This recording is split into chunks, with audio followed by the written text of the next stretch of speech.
নমস্কার, আমরা সুদমনবলী মাধ্যমিক বিদ্যালয়ের ছাত্রছাত্রী। আমার নাম শ্যাম ত্রিপুরা। আমাদের আজকের টপিক হলো সেফ ত্রাণ সেফ লাইফ। আমাদের আজকের মডেল বা প্রদর্শনীটি হলো রাস্তার যানবাহন দুর্ঘটনা নিয়ে, যার নাম হলো সেফ ত্রাণ সেফ লাইফ। আমরা ভারতের ১৭টি রাজ্য ত্রিপুরাতে বাস করি। ত্রিপুরা হলো ভারতের একটি ছোট রাজ্য। এই রাজ্যটি বিভিন্ন ছোট বড় পাহাড় নিয়ে গঠিত।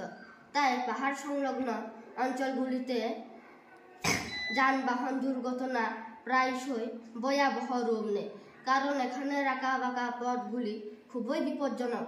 তাই এই দুর্ঘটনাগুলি এড়াতে এই প্রদর্শনী বা মডেলটি প্রস্তুত করা হলো। এর মাধ্যমে আমি এটা দেখাচ্ছি, যার মধ্যে বাঁকা রাস্তার পাশে দুটি খুঁটি বসানো থাকবে। যখনই এই সেন্সর গাড়িগুলি ক্রস করবে, ঠিক তখনই খুঁটির মধ্যে থাকা সেন্সর বা লাইট জ্বলে উঠবে। আর যখনই এইদিকে গাড়ি আসবে, ঠিক তখনই এইদিকে খুঁটির মধ্যে থাকা লাইট বা সেন্সরগুলি জ্বলে উঠবে, যার ফলে গাড়িগুলি সতর্ক হয়ে বাঁকা রাস্তাগুলি পারাপার হবে। ফলে দুর্ঘটনা হওয়ার সম্ভাবনা অনেকাংশেই হ্রাস পাবে। ছিল আমাদের মডেল বা প্রদর্শনী। নমস্কার।